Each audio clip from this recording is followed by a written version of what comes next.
Axe throwing has been pretty trendy over the last 2 or 3 years, in the States at least. There are facilities where you and your mates can go and get sloshed while practicing your overhead axe hurling technique. To be honest, I've never seen the appeal of it. I'd rather stick to my ninja stars. But when Jack picks up the sacred axe in Jak Axe, imbued with power and capable of being wielded only by the strongest men, she unlocks some sweet new moves that make for a really fun evening with or without your mates. I want to do things a little unorthodox today and start by talking about Jak Axe's strongest points. The art is just blast after blast of endless color, and I totally dig it. The creative landscapes can be a little difficult to interpret early on in the game since some ledges and platforms are harder to identify, but overall the variety that is on offer from the 6 sprawling worlds is sublime. At times I felt like I was playing Super Mario on my Super Nintendo, somewhat because the thwomps make several appearances, but hey, if something works and is fun, why not let it inspire your game?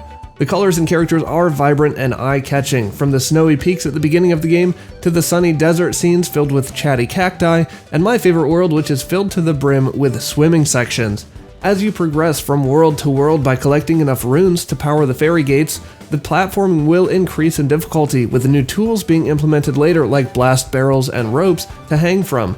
This isn't just a precision platformer that tests your reflexes, although it will do that, but by constantly changing up the scenery and platforming challenges, the mechanics kept me engaged from beginning to end. I talked a bit about the apparent inspiration from retro platformers like Super Mario and Donkey Kong Country, and the music is no different, drawing inspiration from the upbeat tunes we all know and love, yet still creating its own sound.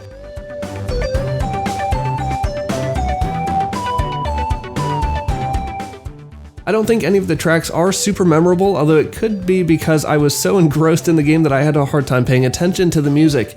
As is natural in this type of game, the boss battle music gets a bit more repetitive to help you get in the zone, and I want to talk a little about the bosses too while we're at it. You see, the enemies you face in the normal worlds and dungeon areas are really nothing but moving obstacles. They can be a tad annoying since your character only has 1 hit point, but overall there are so few in number, and their whereabouts are easy to learn. The bosses, however, especially the first one I faced, are very difficult. Let me mention too that there are 5 difficulty levels for you to choose from, and I like to play games for review on the level that says this is the way the game is intended to be experienced. But holy heck, the first boss took me around 50 tries to beat, simply because I couldn't figure out what to do. There are points where he drops ice cubes that act as obstacles, so I thought I needed to stack them to avoid his attacks and hit him while in the air. Wrong. I thought if I survived long enough, he would give me an opportunity to attack. Wrong again. And then with a stroke of luck, the boss revealed his weakness to me, and then it only took me about maybe 10 more tries to actually beat him.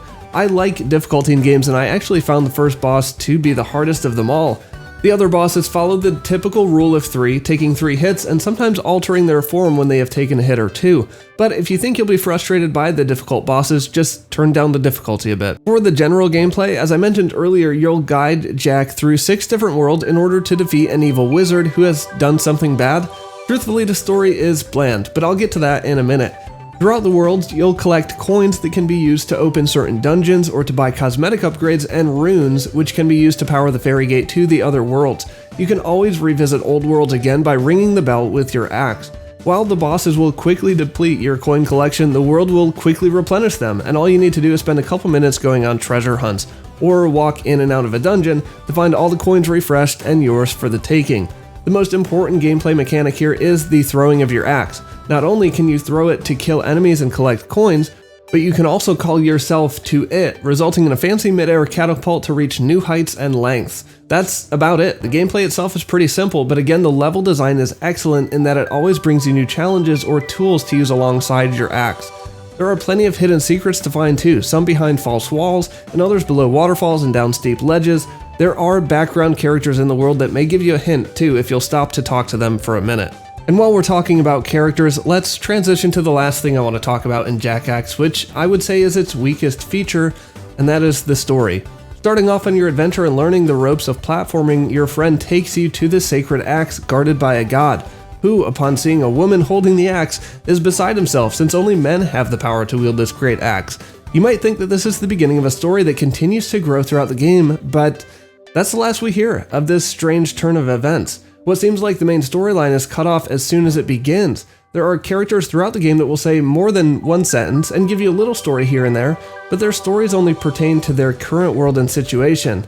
The cactus you first meet in the desert talks about his lost brothers and how he needs help finding them, so you find them, and then you're allowed to leave the world. That's the resolution of that story.